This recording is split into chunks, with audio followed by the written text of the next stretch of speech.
Guys, কখনো কি ভেবে দেখেছো যে একটা গেম কতটা ভয়ঙ্কর হতে পারে?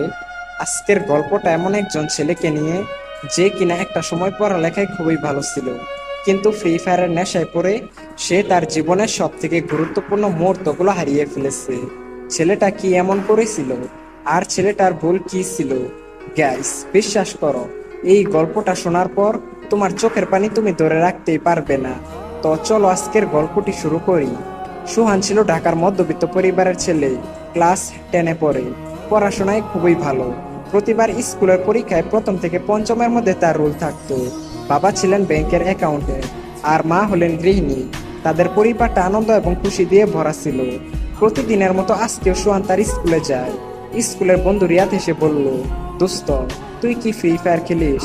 সুহান মাথা নাড়িয়ে বলল, না বন্ধু, এই গেমটার নাম অনেক শুনেছি, কিন্তু কখনোই খেলা হয় নাই। এরপর রিয়াদ সোহানকে বলল, আরে ভাই, এই গেমটা একবার খেললে তুই যে কোন দুনিয়াতে হারিয়ে যাবি সেটা তুই নিজেই বলতে পারবি না। একবার গেমটা খেলা শুরু করলে আর কখনোই ছাড়তে পারবি না। এরপর রিয়াদ নিজের মোবাইলে গেমটা ওপেন করে সোহানকে দেখালো। গেমের সুন্দর লবি, গুলি চালানোর আওয়াজ আর গ্রাফিক্স সব মিলিয়ে সোহানের ভিতরে গেমটা খেলার জন্য এক ধরনের উত্তেজনা সৃষ্টি হয়। তারপর স্কুল শেষ করে বাসায় আসার পর সুহান তার বাবার মোবাইলে গেমটা ডাউনলোড করলো। এরপর থেকেই সুহান মাঝে মধ্যে ফ্রি ফায়ার গেমটা খেলতো।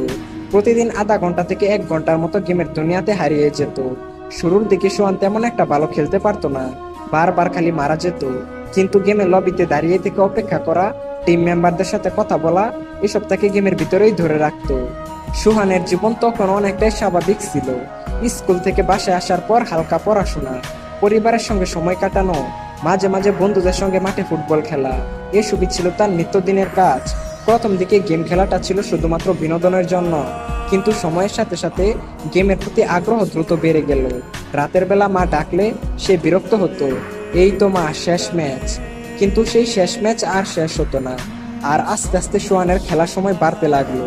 1 ঘন্টা থেকে 2 ঘন্টা, তারপর 3 ঘন্টা।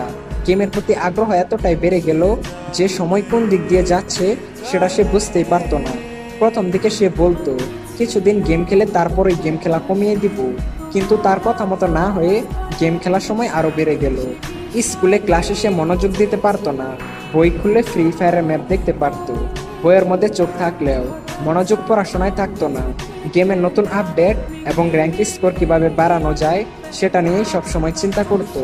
তার বাবা মা প্রথম দিকে কিছুই বুঝতে পারেননি, ভাবলেন হয়তো একটু সময় কাটাচ্ছে। সুহান পড়ালেখায় সময় না দিয়ে এই ফ্রি ফায়ার গেমের পিছনে সময় দিতে লাগলো।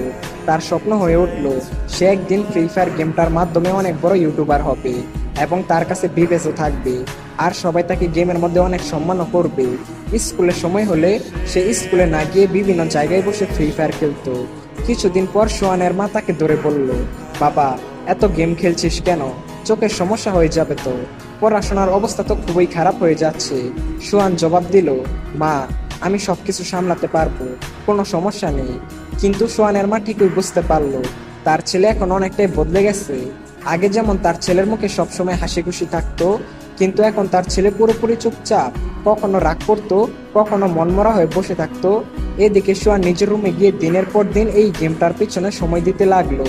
গেমের প্রতি আসক্তি এতটাই বেড়ে গেল যে প্রতিদিন 15 থেকে 18 ঘন্টার মতো র্যাঙ্ক পুশ করতো। আর সেই কারণে আস্তে আস্তে সোহানের শারীরিক এবং মানসিক অবস্থার পরিবর্তন ঘটতে লাগলো। সারা রাত র্যাঙ্ক পুশ করার কারণে সকালের দিকে সোহানের চোখগুলো লাল হয়ে যেত। স্কুলে মনোযোগ নেই। শিক্ষিকা বললেন, সোহান, এত মনোযোগ হারাচ্ছিস কেন? সোহান কোনো উত্তর দিল না। সোহান রাতেও গেমটা খেলতে লাগলো।